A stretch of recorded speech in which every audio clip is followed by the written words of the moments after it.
بسم اللہ الرحمن الرحیم۔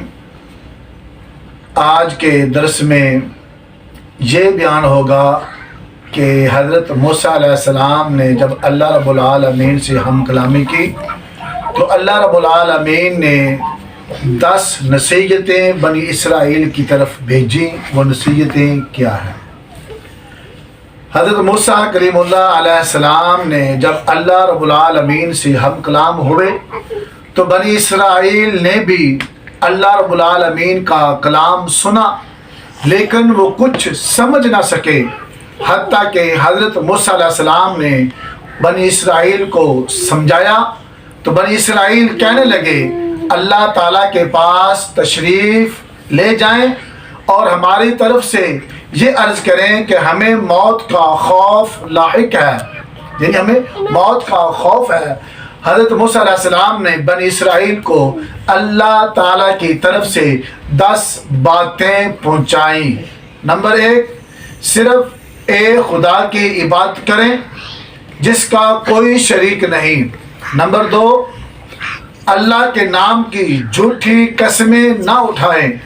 نمبر 3، سبت کا احترام بجا لائیں، یعنی ہفتے میں یہ دن صرف عبادت کے لیے مخصوص کریں، یعنی بنی اسرائیل کو جو اللہ رب العالمین نے ایک دن عبادت کے لیے مخصوص کیا تھا اس کا ادب و احترام کریں۔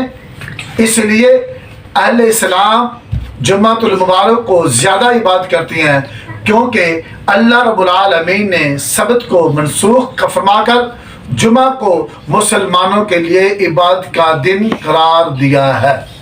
نمبر 4، والدین کی عزت و تکریم کریں تاکہ ان کی زمین میں لمبی عمر ہو جائے، یعنی ان کے کاروبار میں، ان کی عمر میں اضافہ ہو جو اللہ نے اس دنیا میں رہنے کو انہیں عطا فرمائی ہے۔ نمبر 5، قتل نہ کریں۔ نمبر 6، زنا نہ کریں۔ نمبر 7، چوری نہ کریں۔ نمبر 8، کسی دوست کے خلاف جھوٹی گواہی نہ دیں۔ نمبر 9، پڑوسی کے گھر کی طرف میلی آنکھ سے نہ دیکھیں۔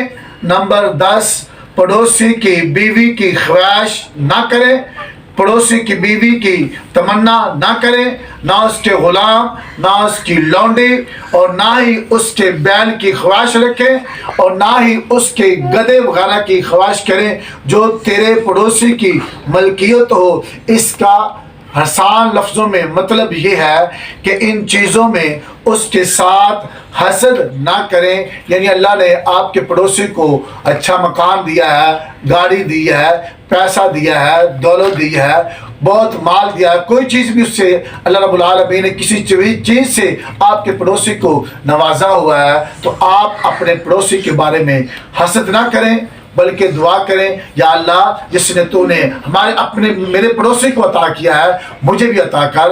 جب آپ اس طرح کی دعا کریں گے، حسد نہیں کریں گے، اللہ رب العالمین آپ کو بھی ان نعمتوں سے مالا مال فرمائے گا۔